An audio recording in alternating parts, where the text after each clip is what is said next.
9h20. Repita. 9h20. Anchieta, filho. José Val, e começam a surgir nomes de brasileiros no maior vazamento de dados bancários da história. Um escândalo conhecido como SwissLeaks. E o blog do Fernando Rodrigues traz hoje o nome 31 pessoas ligadas à direção de empresas de ônibus do Rio de Janeiro, a família Barata. E nós vamos conversar agora com o companheiro Fernando Rodrigues. Bom dia, Fernando. Bom dia, Anchieta, filho. Eu queria que você falasse inicialmente desses primeiros nomes que estão sendo divulgados, Fernando. Essa lista do HSBC, que vazou já há alguns anos, mas ainda permanecia em sigilo, ela está sendo analisada por jornalistas no mundo todo. Aqui no Brasil, estou analisando essa lista já há algum tempo. E ela tem 8.867 nomes de brasileiros que mantiveram contas numeradas secretas na Suíça, na agência de Private Bank do HSBC em Genebra. É muito difícil publicar os nomes sem antes checá-los um a um com muito cuidado, porque, em princípio, é bom sempre dizer, e o ouvinte da Jovem Pan sabe, não é um crime abrir uma conta no exterior. Qualquer um de nós, brasileiros, tem esse direito de ir ao exterior, abrir uma conta, desde que informemos ao Banco Central e desde que declaremos essa conta bancária no exterior no nosso imposto de renda anual. Não se sabe o que aconteceu com isso, porque no caso brasileiro nunca houve uma investigação por parte das autoridades. Diferentemente de outros países já europeus que desde 2010 estão perseguindo aí as pessoas que não pagaram impostos. No caso brasileiro, então, como ainda não há essa checagem sobre quem não pagou imposto, seria uma injustiça divulgar a lista de maneira completa, porque pode ter ali muita gente que pagou os seus impostos. Então, o que está sendo aos poucos divulgado com todo critério jornalístico são aqueles casos em que há interesse público.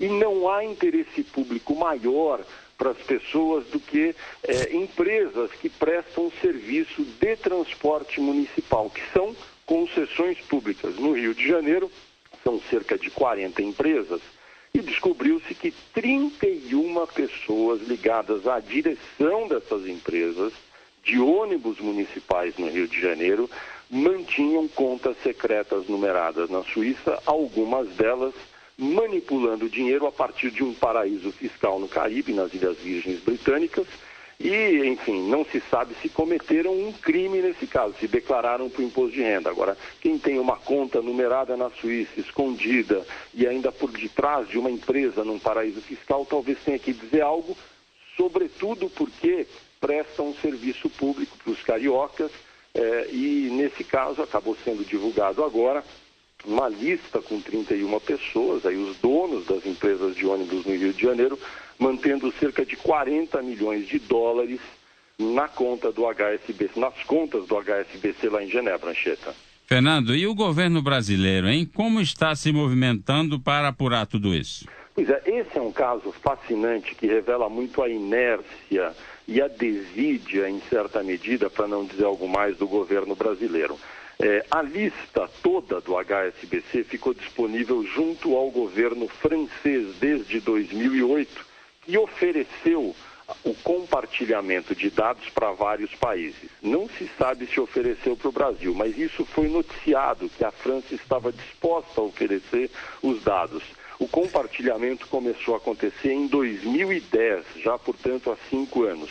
O Brasil nunca se mexeu para pedir acesso a essa lista, nunca se sabe por que isso aconteceu. Outros países foram solicitando os dados e já hoje o número de países vai aumentando e já foram recuperados mais de 1 bilhão e 400 milhões de dólares de pessoas que depositaram de maneira irregular dinheiro lá nessas contas do HSBC na Suíça. O governo brasileiro ainda não fez nada e agora, com o vazamento completo do material, para alguns jornalistas que estão fazendo as reportagens, no caso aqui no Brasil é o portal UOL, por meu intermédio, o governo brasileiro tem dito que vai requerer os dados. Agora a pergunta que fica é por que não requeriu antes, se o governo francês, desde o ano de 2010, já estava oferecendo esse tipo de informação, Anchieta? Raquel Sherazade. A minha pergunta era exatamente, eu acho que ele acabou de responder, por que, né, a gente se pergunta por que o governo brasileiro está esperando uma lista oficial do governo suíço para começar as investigações, quando os outros governos, quando outros países já começaram as suas investigações, não é um julgamento, são apenas investigações baseadas nesses documentos vazados no chamado Swiss Leaks. É exatamente o que o governo Raquel brasileiro teme? É a pressão dos envolvidos aqui no Brasil, dos grandes empresários envolvidos nesse escândalo? Raquel, acho que é uma mistura de tudo que de pior pode existir. É um pouco de desídia, preguiça e medo também da reação desses grandes banqueiros, empresários que estão ali dentro da lista. Pode ter político também, né, Fernando? E políticos tem poucos, viu, Raquel? Eu sou um dos poucos brasileiros, acho que talvez o único que leu a lista completa, são poucos políticos que estão ali dentro. Talvez os políticos procurem outro banco. Mas o fato é que tem muitos empresários importantes, muitos bancos, muitos doadores de campanha que estão ali e talvez isso incomode um pouco ao governo. Agora, eu tenho dúvidas, inclusive, que o governo tenha conhecimento do conteúdo dessa lista, porque não a pediu. É inacreditável que esse tipo de dinheiro lá na Suíça, são 7 bilhões de dólares depositados por brasileiros na Suíça.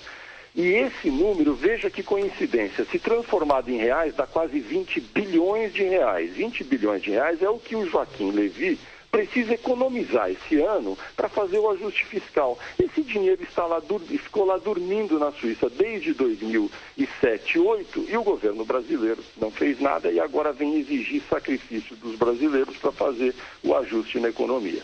Tá certo, Fernando. Muito obrigado. Bom trabalho para você. Bom dia. Bom dia.